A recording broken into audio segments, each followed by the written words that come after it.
brought to you by Southern Ohio Medical Center. Very good things are happening here. Good Friday morning, everyone. I'm Martina Bills. Thanks so much for joining us here on Journey Through Parenthood on the WSAZ Now desk. And we are typically not here on Fridays, but it is the final day in the month of March, and March has been designated as Colorectal Cancer Awareness Month on how to keep your colon healthy. And we talked to a nurse practitioner with SOMC who works in the gastroenterology department on ways you can make sure your colon is healthy, because colon cancer is actually one of the preventable cancers out there. Third most common cancer that happens in the United States. It's actually largely preventable. It's the only preventable cancer. So if we do screen for that, we can help prevent cancer from ever happening. Let's talk a little bit about the prevention, because when you say preventable, it is kind of different than a lot of different types of cancers that you hear about so frequently. Talk a little bit how the prevention aspect comes into play. We do recommend a colonoscopy. There are a couple different tests, of course, to check for colon cancer, but the colonoscopy is the standard. So people are a bit scared and hesitant to have the colonoscopy. They've heard horror stories, of course, about the colon prep, but it has improved over the years. It is the only test that is actually going where your provider is going to be able to see the colon polyps. And if you do have the colon polyps, we can remove those to prevent you from ever developing cancer. Is this something you do yearly or at a certain age? Talk a little bit about what leads up to getting the colonoscopies. Colorectal cancer seems to be showing up in younger folks. That's why it has started now at the age of 45. That is the standard age unless there's a significant family history.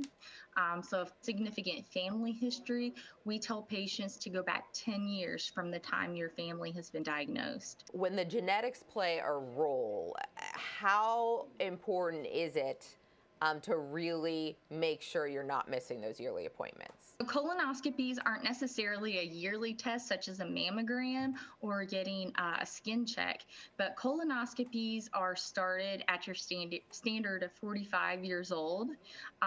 And then based on that, unless there's a significant family history, there's no need to necessarily start prior to 45. However, if there's a strong family history of colorectal cancer or any other GI cancers, we do recommend starting prior to 45, and that would of course depend on the age that your family member was diagnosed initially with the colorectal cancer.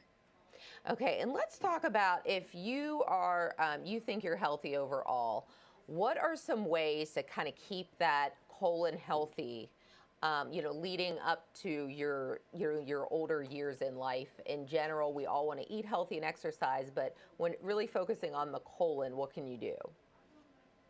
Yeah, so colorectal health is like being healthy in general. Of course, diet, exercise, of course, trying to avoid significant alcohol use, tobacco use, and just eating really the healthy fruits, vegetables, lean meats, and staying at a healthy weight, of course. I don't think we see as much of it as we hear about, like breast cancer awareness, so to speak, and the other cancers.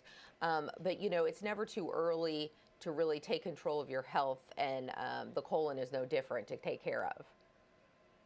Right. So, when I have patients that come in the office, the main thing I hear is, well, I don't have any symptoms. And the unfortunate thing is with colorectal cancer, you don't have to have symptoms at all. That's why it's very important to go on your provider's recommendations and start at the age of 45. I've had so many folks who have come in, they have no symptoms whatsoever, and then a colon cancer is found or a large polyp, and in reality we could have prevented that from happening if they would have started with their regular screening. And how would you easily describe to our viewers the difference between what an actual polyp is, or if you actually found cancer in a colonoscopy? Yeah, so my colleague, Dr. Houghton, I've worked with him for 10 years. And like any other gastroenterologist, if the patients do have a polyp, they're little growths that happen in the colon. Sometimes they're benign, so meaning they're not going to turn into anything. Other times they can be a precancerous polyp, which are also very common. Uh, Cancerous polyps typically don't grow overnight. It's something that happens over several years, is what researchers believe. So a lot of times, Dr. Houghton or other gastroenterologists are able to look at the polyp during the colonoscopy, and they can have an idea of what type of polyp it is. However, we're not exactly sure until that is removed. And of course, they send that off to see how the path report results. So a lot of good information from Farron Bussa, the nurse practitioner with SOMC we spoke with. She works in the gastroenterology department, and that colon cancer is one of the preventable cancers. I found that pretty interesting because you don't hear about that as much as when you're talking about cervical cancer or breast cancer or other types of cancers. But colon cancer affects both men and women. And she said the family history really comes into play because if you have someone in your family that has had colorectal cancer, you pretty much say your dad had it and he was 45, 50 years old. You take, 10 years off of that, and that's when you should start getting screened, so about 35, 40. But typically the doctors want you to start getting colonoscopies at 45 years old, but it really then is based on your family history.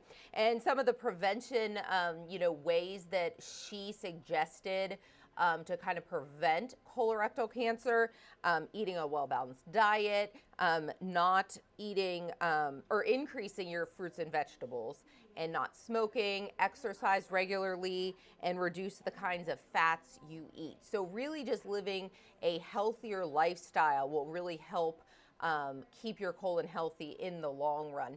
But if you have a family history, you do want to talk to your doctor about that. And those colonoscopies are really life-saving when it comes to colorectal cancer. And your doctor is also the one to talk to about that. Those start at 45 years old, and then they can kind of gauge when you would need to have those repeated. Here on Journey Through Parenthood, we always love to hear from you. You can check us out on our website, WSAZ.com. You can click on the Journey Through Parenthood tab, and then you can find all of the past Journey Through Parenthood segments we've had. And there's quite a few of them to scroll through. And you can also find me on social media. You can find me on Facebook, Instagram, and Twitter. I always love to hear from you and hear your story ideas. We're here every Monday and Wednesday at 10 o'clock on the WSAZ Now desk. I know this is Friday, but I wanted to get that segment in before the month of March ended. So we will be back here once again on Monday at 10 o'clock. We hope you have a great weekend.